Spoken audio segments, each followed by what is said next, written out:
सज्जनों, सबसे पहला एक ही निवेदन करता हूं, इस व्यास मंच से करता हूं कि अपने माँ बाप को, अपने माता पिता को कभी भी किसी भी परिस्थिति में ये संकल्प लें भागवत के आगे कि उनको हम दुखी नहीं करेंगे। ये आपका संकल्प है तो आप मैं समझ लूंगा कि आप लोग मेरी भागवत सुन रहे हैं, है ना। तो अपने माँ बाप का ही जो चरण है, माँ बाप की जो सेवा है, वही तो स्वर्ग है। इसलिए चार चीज होती हैं, आयु और विद्या यशो बलम।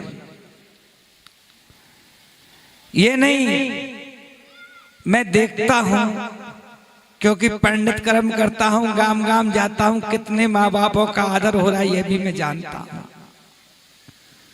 माँ बाप को प्रसन्न कर लिया, मान लो आपने परमात्मा को ही प्रसन्न कर लिया।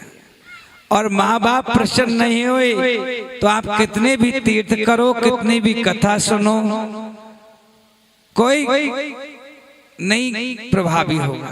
क्योंकि जब तक जड़ में पेड़ की जड़ में पानी डाला जाता है, पेड़ हरा भरा होता है, और अगर जड़ सूख गया तो पेड़ हरा भरा नहीं रह सकता। इसलिए हमारे धर्म का पहले ही जो मूल जड़ है, धर्म जहां से स्टार्ट होता है, सबसे पहली जड़ है माँ बाप की सेवा। माता पिता बैरी कब होते हैं? माता शत्रु पिता बैरी ये न बालो पाठता। जो माता पिता अपने बच्चों को अच्छी शिक्षा प्रदान नहीं करवाते, वो माँ पिता बैरी होते हैं। शास्त्र कहते हैं माँ ने तो अपने पुत्र के शत्रु हैं, जो अपने बालक को सुंदर शिक्षा नहीं देते। सुंदर शिक्षा देनी चाहिए, सुंदर विचार उसके मन में बनाएं। घर में छोटे छोटे बच्चे हैं, माताओं कर्तव्य बच्चों को हनुमान चालीसा का पाठ करना सिखाएं। आजकल के बच्चा पहले माता और पिता कहते थे, लेकिन आज तो कहने वाले शब्द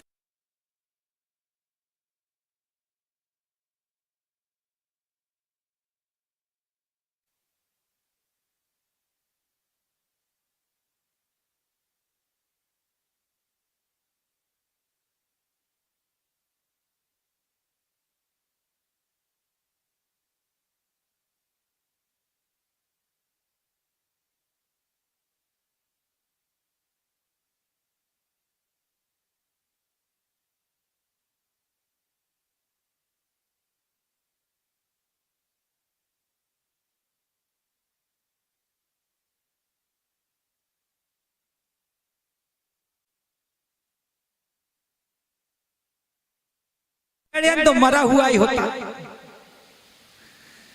इसलिए बच्चों को अच्छी शिक्षा दें। ज्यादा से ज्यादा ये अंग्रेज मत बनो, अंग्रेज बनने से कुछ नहीं होगा। हम हिंदू हैं, हिंदुस्तानी हैं, और हिंदी बोलना ही हमारा परम धर्म है। अंग्रेजी बांटने से कुछ नहीं होगा। हाँ, आप अंग्रेजी इस कंपनी से जॉब लगता है तो उस अंग्रेजी को उस कंपनी में छोड़ दें। अपने घर के संस्कारों में, अपने संस्कारों में ज्यादा से ज्यादा हिंदी बोली जाए। अपने बच्चों को अच्छे संस्कार दिए जाएं, अच्छा व्यवहार करना सिखाएं, अच्छे विचार आए। प्रातःकाल माता पिता के चरणों में छूने चाहिए। मैया देव की कितना बड़ा रास्ता है।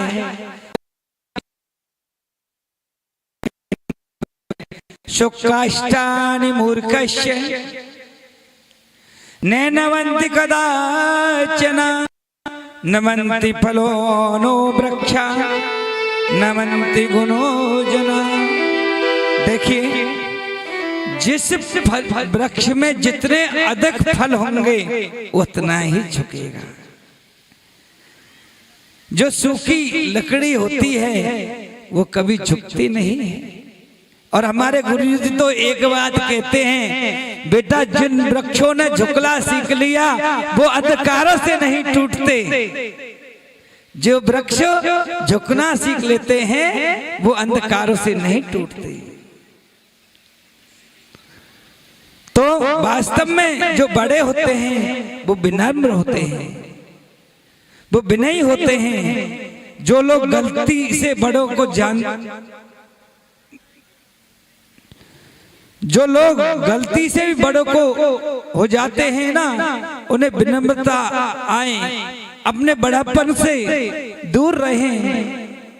कृष्ण द्वारका चले गए, लेकिन जिस बालक को प्रभु ने गर्भ में बचाया था उस बालक ने आज हस्तिनापुर में जन्म ले लिया। इसी का नाम परीक्षित का बेटा है, जिसने अपने पिता का मुख नहीं देखा। जब ये 3-4 महीने का गर्भ में था, पिता की मृत्यु हो गई, युद्ध में मारे गए। जैसे ही इनसे जन्म लिया, लेते ही पालती मरकर बैठ गया। चारों ओर देखता है, बताओ इस दुनिया में कोई ऐसा बालक होगा जो जन्म लेते ही बेटी आए। चारों ओर देखें, लाखों नर नारियां बच्चे को देखने आ रहे हैं। पांडवों और कौरवों के वंश का यही आखिरी बालक बच्चा है, यही इनके वंश चलाएगा। व्यास जी ने इस बच्चे का नाम परीक्षित रखा। लेकिन ये बालक चारों तरफ क्यों देखता है और आंखों में आंसू है, निराश हो रहा है। महर्षि वेदव्यास जी के चरणों में, युधिष्ठिर के चरणों में प्रणाम किया, कहा गुरुजी मेरे घर में ऐसा बालक कभी नहीं हुआ। इस बालक ने जन्म लेते ही चारों ओर क्यों देखना शुरू कर दिया। व्यास जी भी रो पड़े, बोले राजन ये बालक तो गोविंद का परम लाडला भक्त है।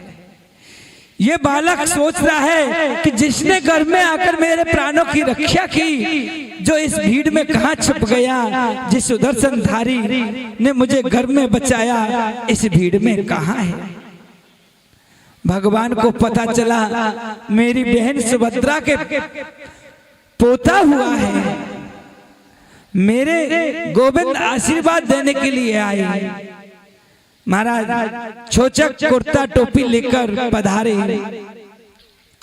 श्री कृष्ण इस बालक को सभी लोग गोद में लेते, लेकिन किसी की गोद में जाकर हंसता नहीं, गोद में जाकर उदास हो जाता है। ये भी नहीं। और जैसे ही मेरे गोविंद ने इस बालक को गोद में लिया, जोर जोर से हंसने लगा।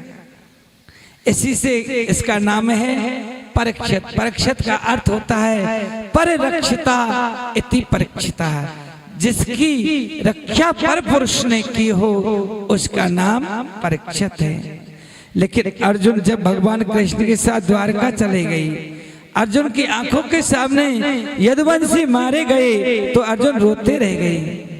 ये अपनी लीलाओं का संपन्न करके गोविंद भी अपने धाम को चले गए। अर्जुन रोते हुए आए, उनके चेहरे का तेज नष्ट हो गया।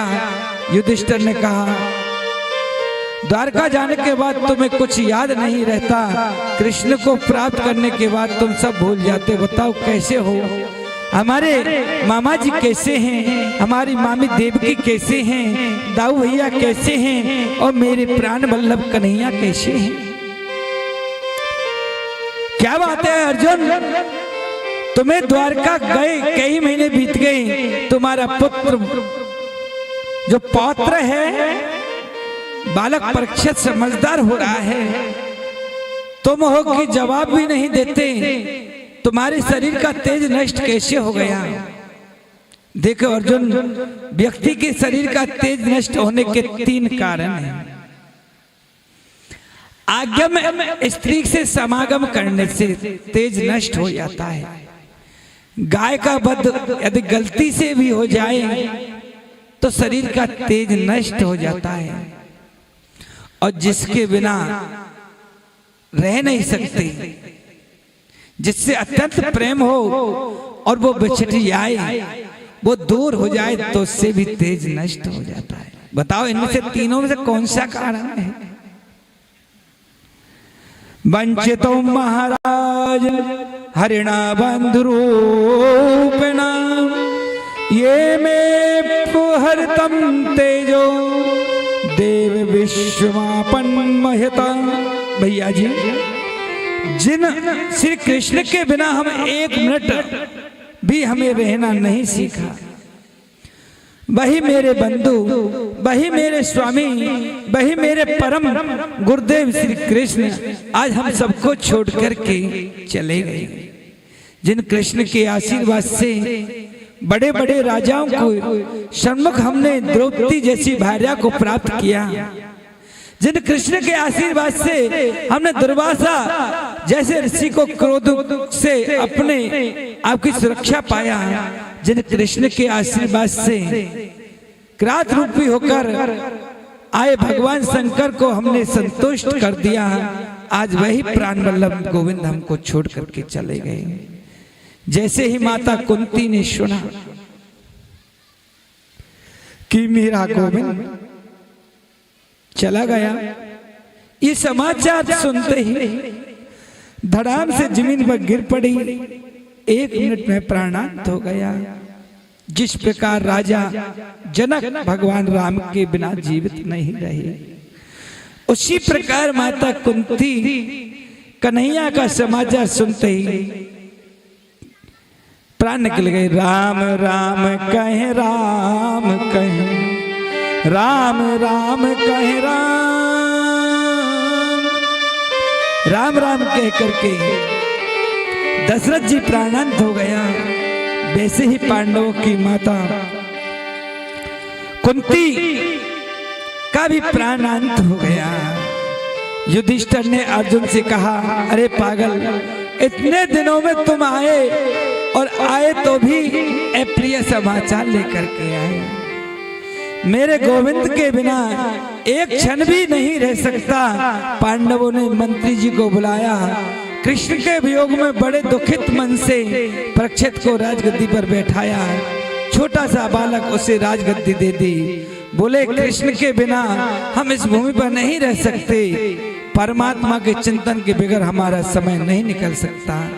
श्री कृष्ण की सानिध्य से हमें बचपन प्राप्ति हुई है, कृष्ण की सानिध्यता हमें बचपन से प्राप्त हुई है, तो गोपाल के बिना हम कैसे रहें? परीक्षित से कहा, परीक्षित ने कहा, बाबा मैं तो अभी बहुत छोटा हूँ, आप लोग मुझे छोड़कर कहाँ जा रहे हो? पांडव बोले, बेटा जीवन में 3 बात हमेशा याद रखना, आंखों के सामने पाप होते हुए मत देखना, और शत्रु शरण में आ जावे तो उसे क्षमा कर देना, और अतिथि का सदा सत्कार करना। ये 3 बात जिस गृहस्थ के जीवन में है, उस गृहस्थ के जीवन में संकट आ ही नहीं सकता। 4 भाइयों का प्राणांत बीच में हो गया, द्रौपदी का पतन भी बीच में हो गया। से शरीर केवल धर्मराज जी स्वर्ग में पधारे, यद्यपि कुछ क्षण के लिए, एक क्षण के लिए नरक का दर्शन युधिष्ठिर को भी करना पड़ा। सज्जनों, अंत में उन्हें अपने धर्मधाम की प्राप्ति हो गई। पांडव अपने जीवन में वही अपनाया जो कृष्ण के अलावा कुछ स्मरण नहीं किया। एक में जीवन को निष्ठा में लाओ, जीवन में कृष्ण में बनाओ, यही जीवन की सार्थकता है। इससे बड़ा कोई स्वरूप नहीं हो सकता। बांके बिहारी के चरणों में अमृत प्रीति बढ़ाओ, बांके बिहारी के चरणों में प्रेम बढ़ाओ, बांके बिहारी के हमेशा चिंतन बनाओ। श्री बांके बिहारी जी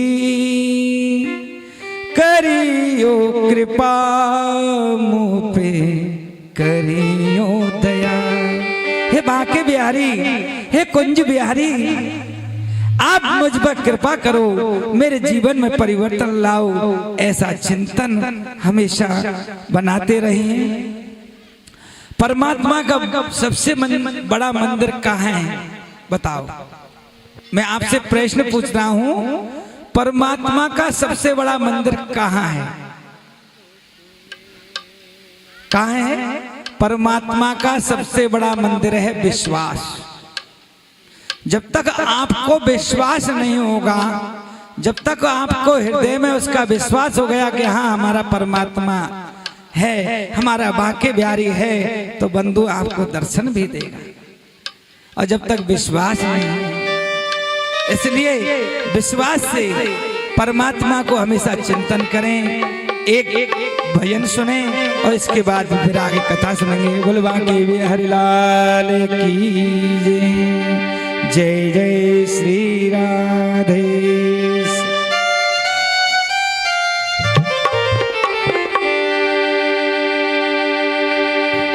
बांके बिहारी जी दूर करो दुख मेरा, बांके बिहारी जी दूर करो दुख मेरा।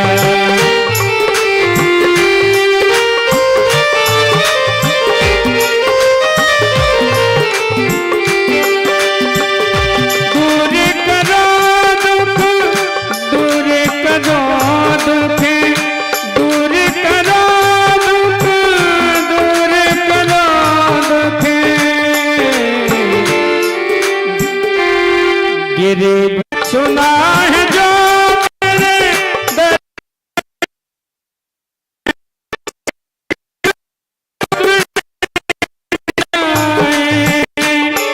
मैं आया शरण तुम्हारी जी, दूर करो दुख मेरा।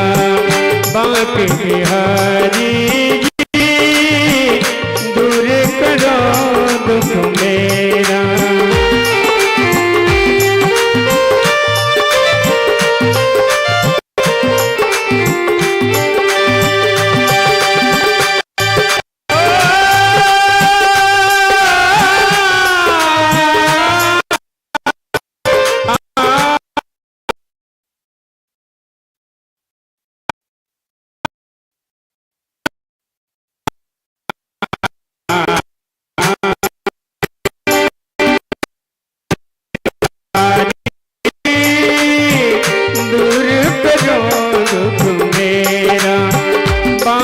बिहारी जी दूर करो दुख मेरा।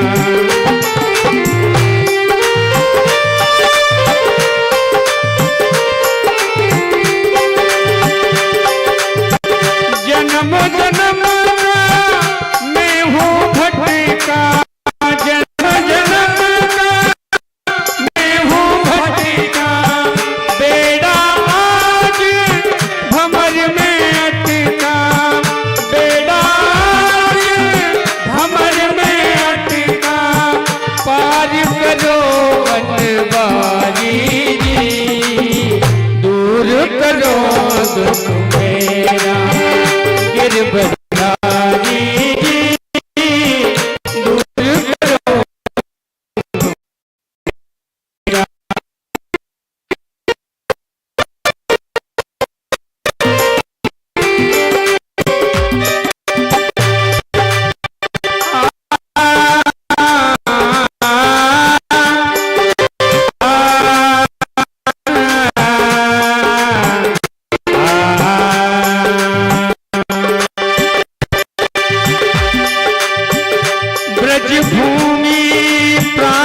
सो प्यारी लगे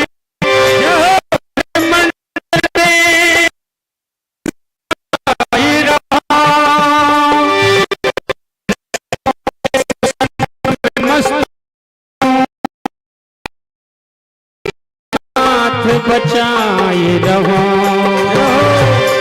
बापी झांपी निहारा करूं, छवि छाक सुनाथ छकाए रहो, मेरे बात बिहारी यही विनती, मेरे नैनन से नैना लगाए रहो, मेरे नैनन से नैन लगाए रहो। गिरवरधारी जी दूर करो दुख मेरा, बात बिहारी जी दूर करो दुख मेरा।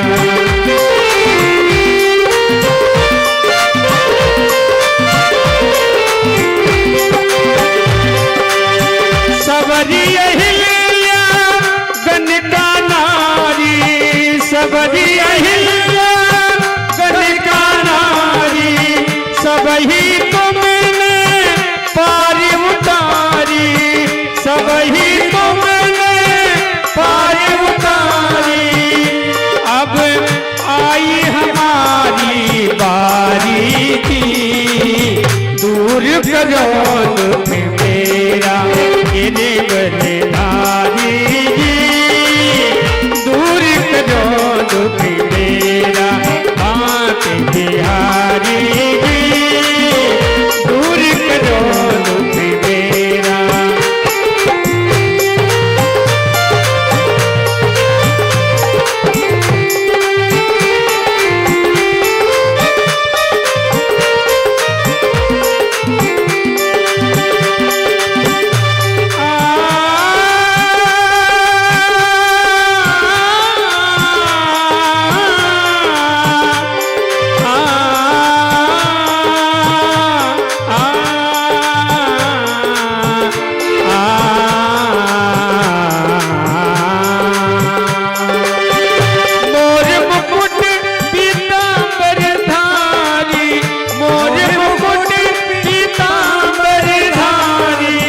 संग में हो श्री राधा प्यारी, संग में हो श्री राधा प्यारी, मेरे मोहन गिरवरधारी जी दूर करो दुख मेरा, गिरवरधारी जी दूर करो दुख मेरा।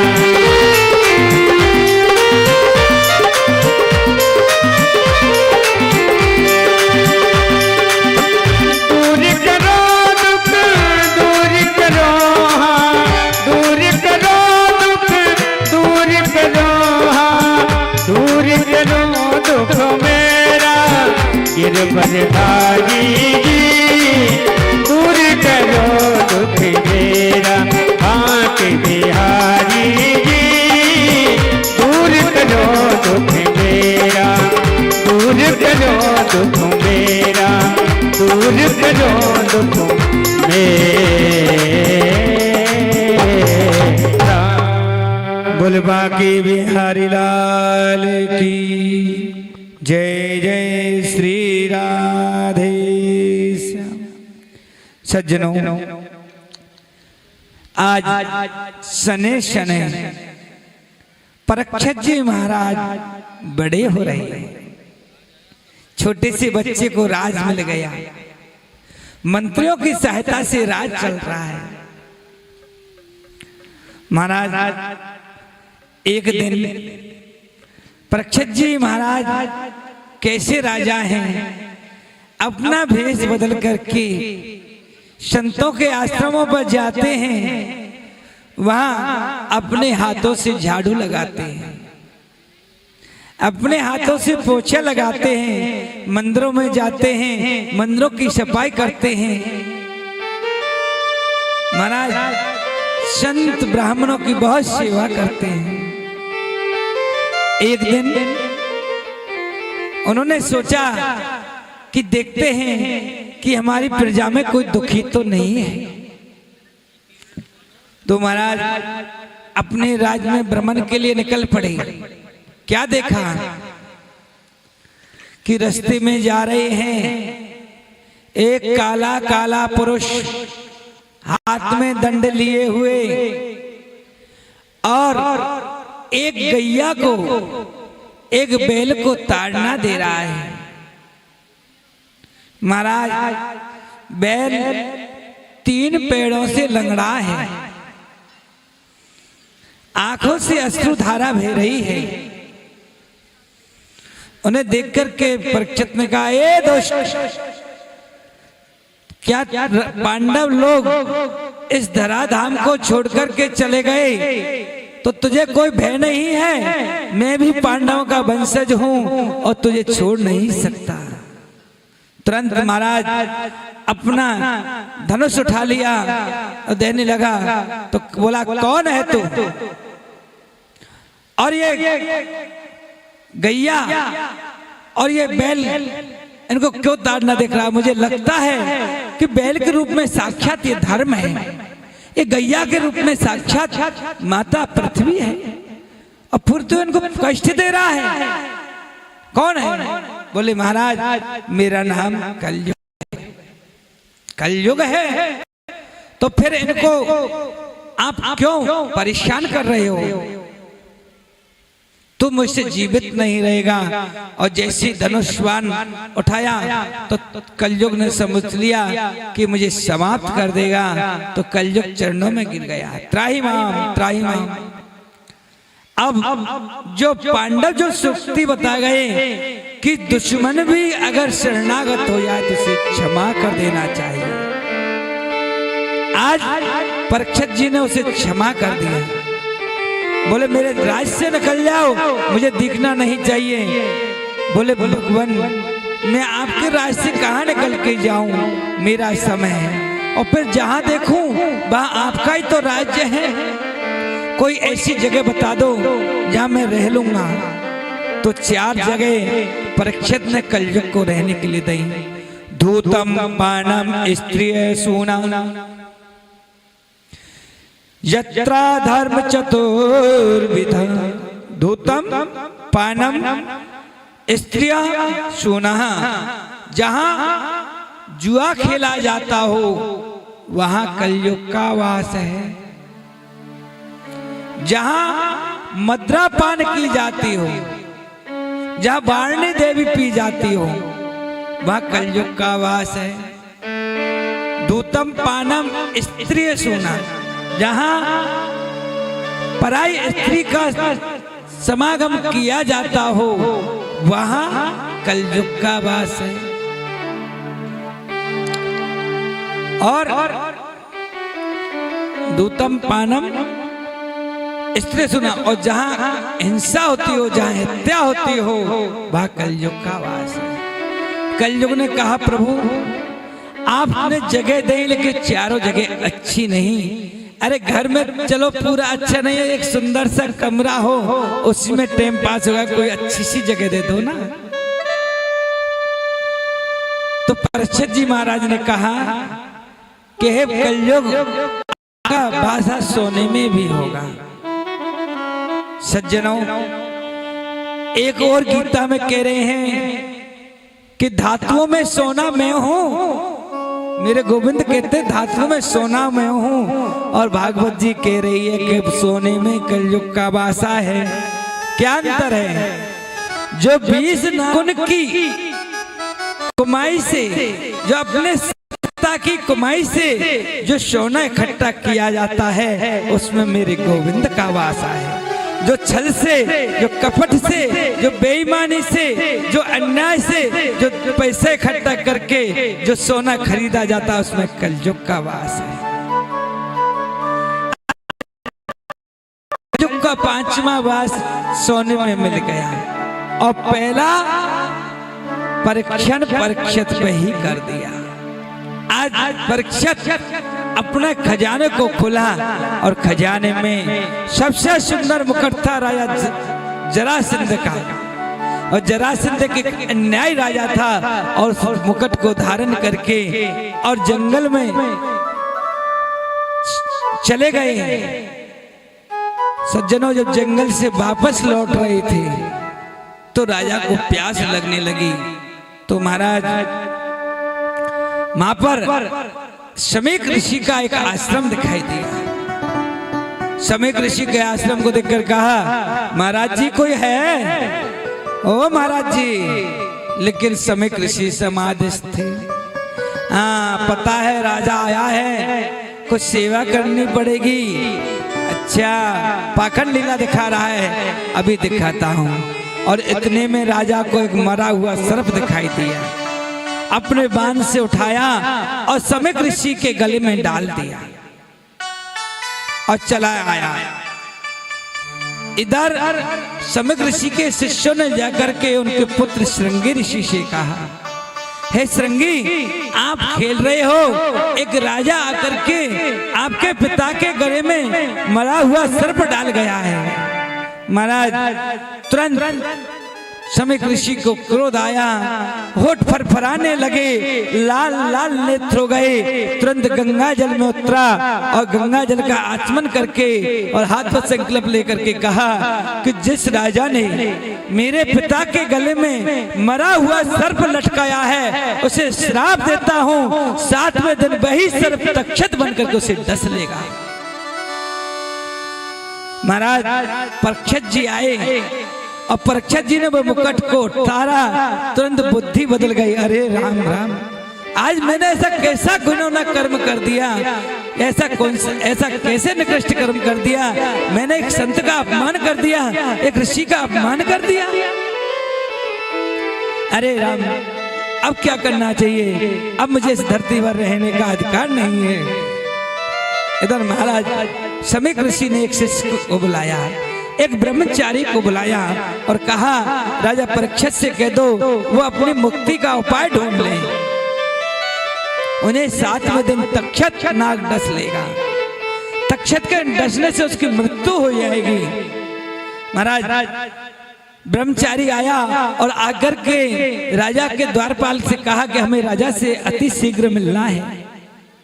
राजा ने कहा, मंत्री ने आकर कहा, महाराज कोई समीक ऋषि के आश्रम से एक ब्रह्मचारी आया है, बोले शीघ्र आने दीजिए। बोले ब्रह्मचारी जी क्या है, क्या बताइए। बोले महाराज आपको 7 दिन में मरने का श्राप मिल गया है, 7वें दिन आपको तक्षक नाग डस लेगा। बोले महाराज आपके मुनि ने मेरे साथ बहुत बड़ा अन्याय किया। अरे 7 दिन तो बहुत दूर, मैं तो 7 क्षण नहीं जीना चाहता, ऐसे शरीर का क्या करूं जो संतों का अपमान करे।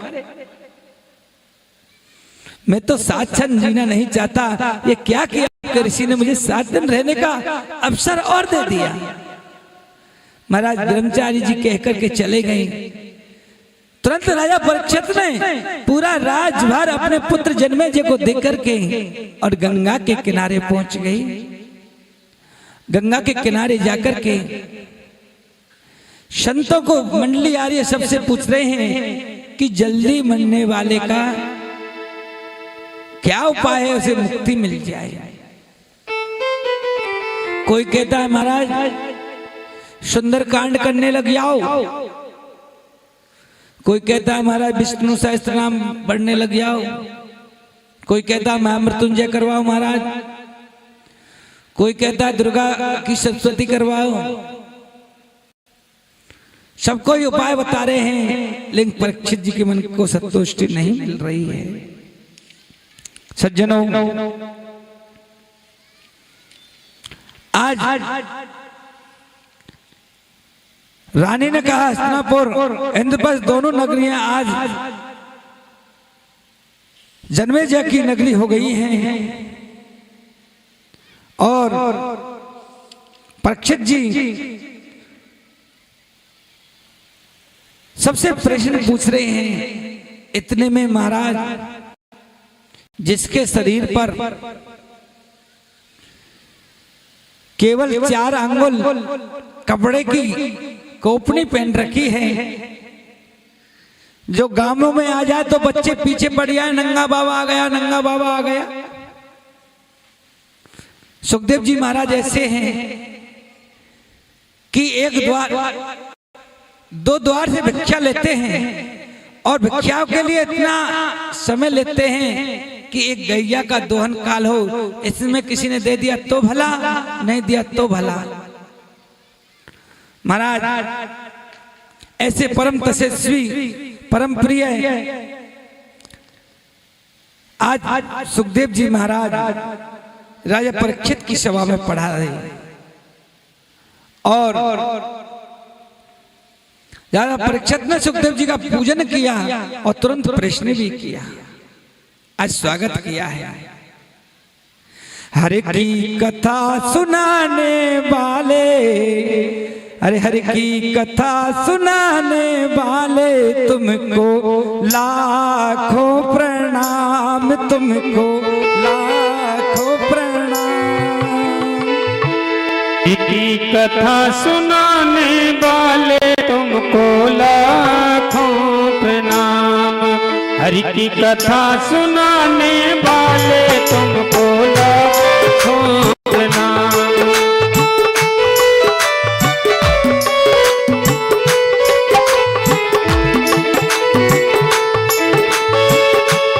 तुमको लाखों प्रणाम, तुमको लाखों प्रणाम, हरि की कथा सुनाने वाले तुमको लाखों प्रणाम। प्रभु की कथा सुनाने वाले तुमको लाखों प्रणाम।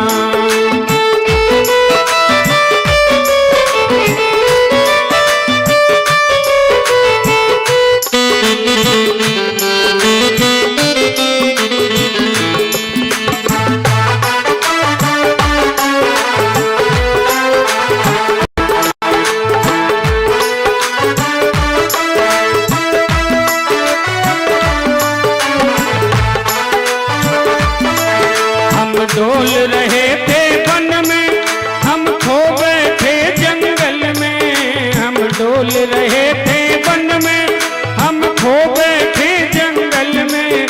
सतमार्ग बताने वाले तुमको लाखों प्रणाम।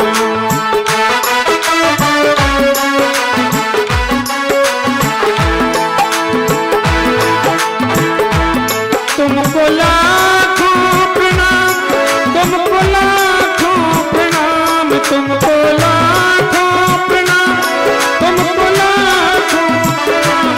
हरि की कथा सुनाने वाले तुमको लाखों प्रणाम।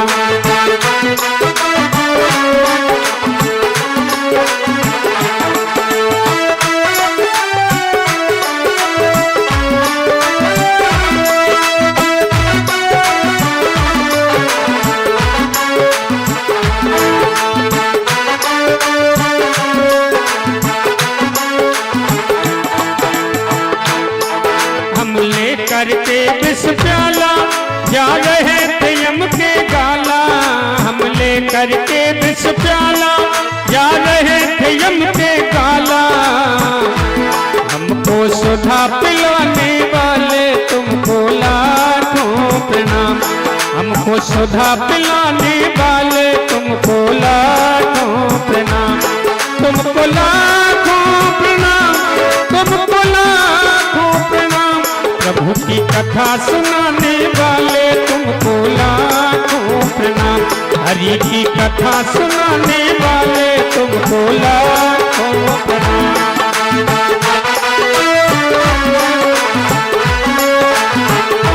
जय हो।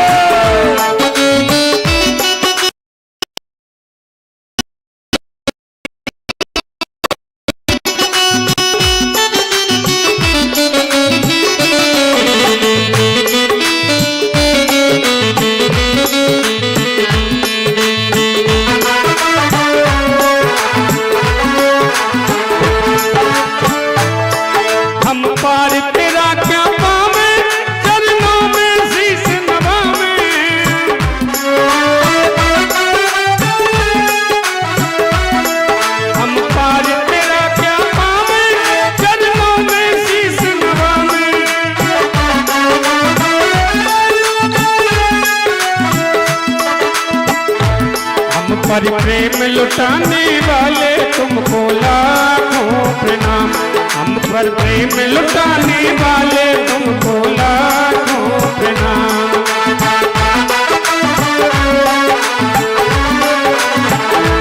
तुमको लाखों प्रणाम, तुमको लाखों प्रणाम, तुमको लाखों प्रणाम, तुमको लाखों प्रणाम। हरि की कथा सुनाने वाले तुमको लाखों प्रणाम।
कृष्ण मिलाने वाले तुमको लाखों प्रणाम।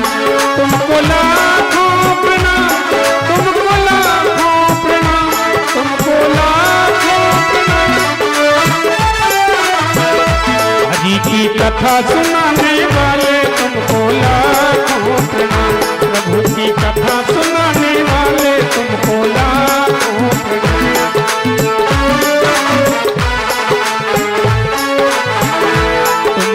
लाखों प्रणाम, तुमको लाखों प्रणाम। श्री सुखदेव जी महाराज की जय हो। जय जय श्री राधे। प्रक्षित जी